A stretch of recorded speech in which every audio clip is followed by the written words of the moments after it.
اعوذ باللہ من الشیطان الرجیم بسم اللہ الرحمن الرحیم ادع إلى سبيل ربك بالحكمة والموعظة الحسنة وجادلهم بالتي هي أحسن إن ربك هو أعلم بمن ضل عن سبيله وهو أعلم بالمهتدين۔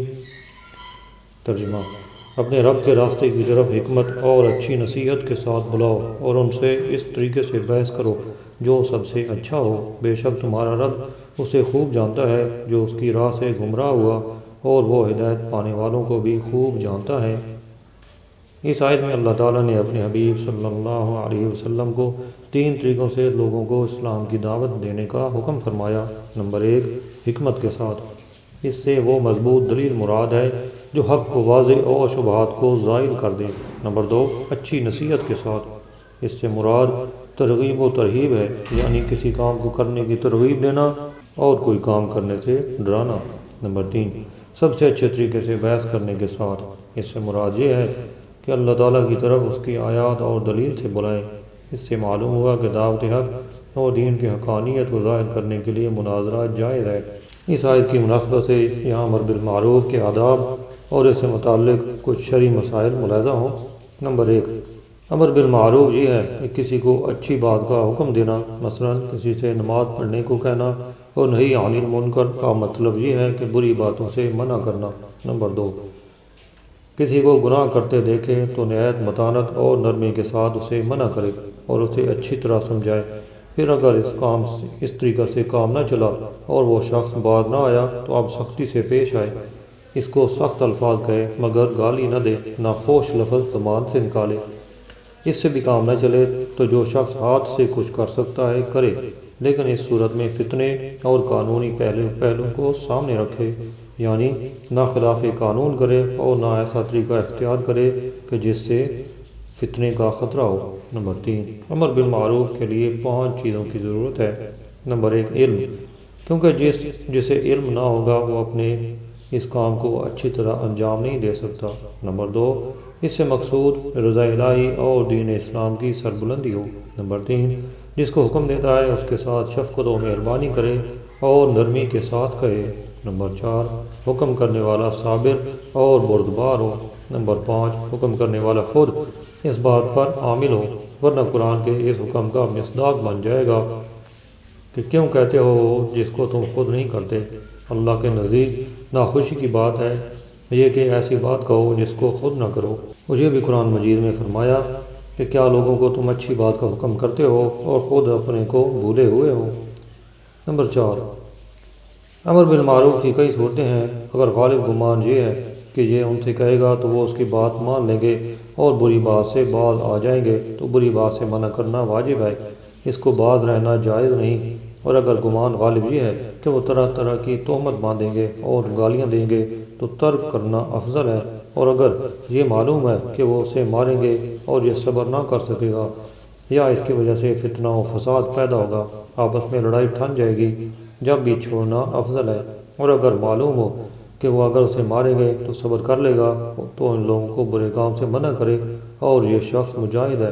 اور اگر معلوم ہے کہ وہ مانیں گے نہیں مگر نہ ماریں گے اور نہ گالیاں دیں گے تو اسے اختیار ہے، اور افضل یہ ہے کہ بری بات سے منع کرے۔ نمبر 5، عام شخص کسی قاضی یعنی شریعت کے مطابق فیصلے کرنے والے جج، مفتی یا مشہور و معروف عالم کو امر بالمعروف نہ کرے کہ یہ بے ادبی ہے۔ اور کبھی ایسا بھی ہوتا ہے کہ یہ لوگ کسی مصلحت کی وجہ سے ایک فعل کرتے ہیں جس تک عوام کو نظر نہیں پہنچتی، اور یہ شخص سمجھتا ہے کہ جیسے ہم نے کیا انہوں نے بھی کیا، حالانکہ دونوں میں بہت فرق ہوتا ہے۔ یہ حکم ان علماء کے بارے میں ہے جو احکام شرع کے پابند ہیں، اور اتفاقاً کبھی ایسی چیز ظاہر ہوئی جو عوام کی نظر میں بری معلوم ہوتی ہے، وہ لوگ مراد نہیں جو حلال و حرام کی پرواہ نہیں کرتے اور علم کے نام کو بدنام کرتے ہیں۔ نمبر 6، جس نے کسی کو برا کام کرتے دیکھا اور خود یہ بھی اس برے کام کو کرتا ہے تو اس برے کام سے منع کر دے، کیونکہ اس کے ذمے 2 چیزیں واجب ہیں، برے کام کو چھوڑنا اور دوسرے کو برے کام سے منع کرنا۔ اگر ایک واجب کا تارک ہے تو دوسرے کا کیوں تارک بنے؟ ان ربک هو اعلم، بے شک تمہارا رب اسے خوب جانتا ہے، یعنی آئے حبیب صلی اللہ علیہ وسلم آپ کی ذمہ داری صرف لوگوں تک اللہ کا پیغام پہنچانا اور ان 3 طریقوں سے دین اسلام کی دعوت دینا ہے۔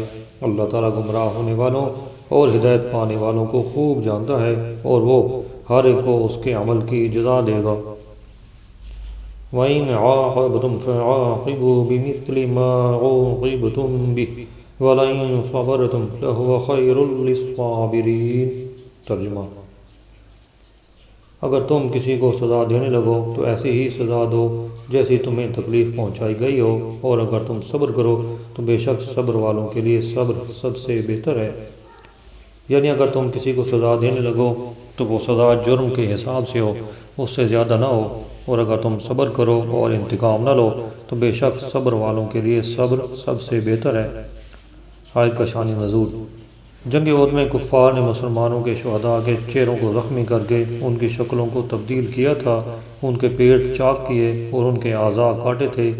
ان شہداء میں حضرت حمزہ رضی اللہ عنہ بھی تھے۔ تاجدار رسالت صلی اللہ علیہ وسلم نے جب انہیں دیکھا تو آپ صلی اللہ علیہ وسلم کو بہت صدمہ ہوا، اور آپ نے قسم کھائی کہ ایک حضرت حمزہ کا بدلہ 70 کافروں سے لیا جائے گا اور 70 کا یہی حال کیا جائے گا۔ اس پر یہ آیت کریمہ نازل ہوئی تو حضور صلی اللہ علیہ وسلم نے وہ ارادہ ترک فرمایا اور اپنی قسم کا کفارہ دے دیا۔ یاد رہے کہ مسلح یعنی ناک، کان وغیرہ کاٹ کر کسی کے ہیئت کو تبدیل کرنا شریعت میں حرام ہے۔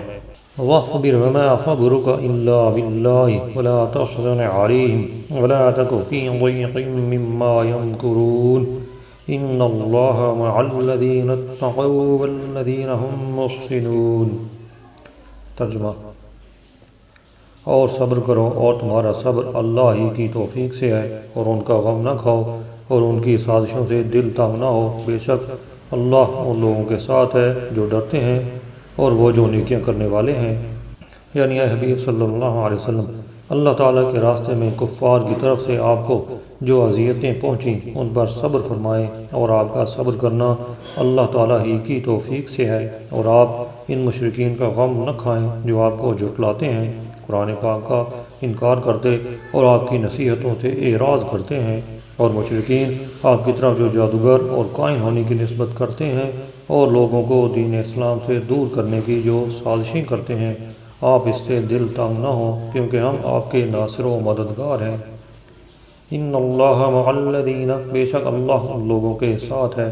یعنی اے انسان، اگر تو چاہتا ہے کہ میری مدد، میرا فضل اور میری رحمت تیری شامل حال ہو تو ان لوگوں میں سے ہو جا جو مجھ سے ڈرتے ہیں اور نیکیاں کرنے والے ہیں۔